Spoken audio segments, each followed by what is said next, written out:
Literary scholars have sometimes pointed out how fine can be the line between tragedy and comedy. Some of the greatest comedians and comic characters have been close to tragedy. Charlie Chaplin, Buster Keaton, Tony Hancock, Falstaff, Basil Fawlty. Ricky Gervais is one of the world's great comedians, but unlike some comedians, he's not himself a tragic figure. He's a happy man with an endearing smile, a laughing court jester in a dark time. He uses humor to lift us all out of despond. Other comedians may do that in an escapist way, making us laugh as a way of running away from the dark reality of life. Ricky doesn't do that. On the contrary, he goes right to the heart of the darkness, tackles the evils of life and the evil people by confronting them head on and laughing at them. As he himself said, if you can't joke about the most horrendous things in the world, what's the point of jokes? What's the point in having humor? Humor is to get us over terrible things.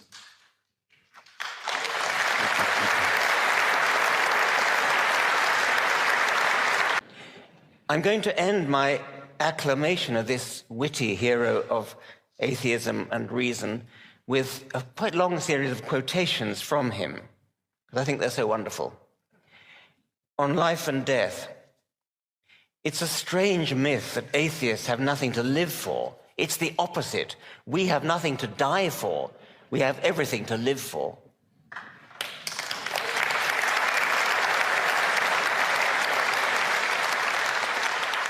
It's amazing, life. There's so much to live for. As for death, he said, that's the best thing about being dead. You don't know about it. It's like being stupid. It's only painful for others.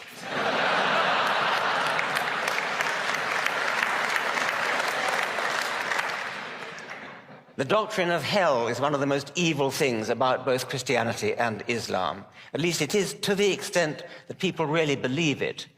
But as Ricky points out, a Christian telling an atheist they're going to hell is as scary as a child telling an adult they're not getting any presents from Santa.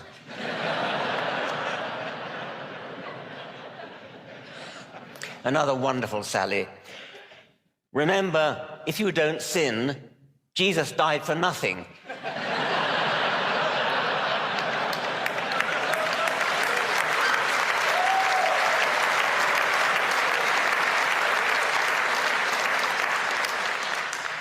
On morality and the absurd myth that you need religion to be good.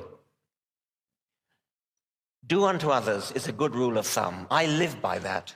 Forgiveness is probably the greatest virtue there is, but that's exactly what it is, a virtue, not just a Christian virtue. No one owns being good. I'm good. I just don't believe I'll be rewarded for it in heaven. My reward is here and now. It's knowing that I try to do the right thing, that I lived a good life. And that's where spirituality really lost its way, when it became a stick to beat people with. Do this or you'll burn in hell. You won't burn in hell, but be nice anyway.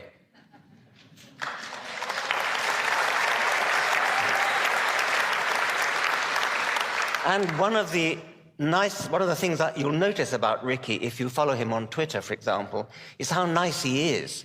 Yes, he can be cutting in his wit. And he can, of course, give offense, but he has a wonderful, gentle side as well, frequently to non-human animals, but to human animals as well. When asked once whether he believed in God, his reply was, I believe in dogs. As for Twitter itself, I can strongly empathize with this. Arguing with morons on Twitter is like correcting graffiti on a public toilet wall that you'll never need to use again.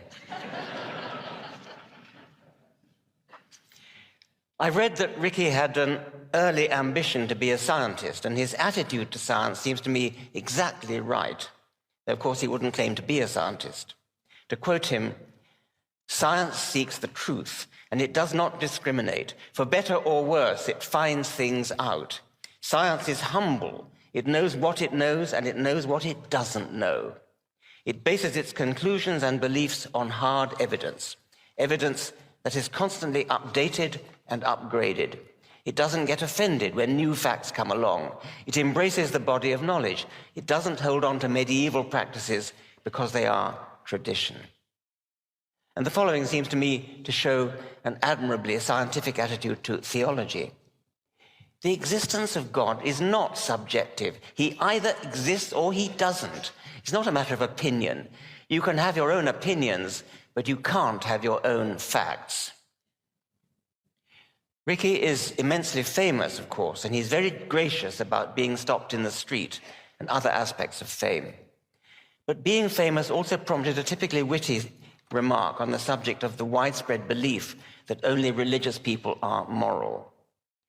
Being famous is like believing in God. Someone's watching you all the time. I've never quite known how to cope with the retort that it's only extremists who get a religion a bad name. Ricky's answer to that at least hits one nail on the head.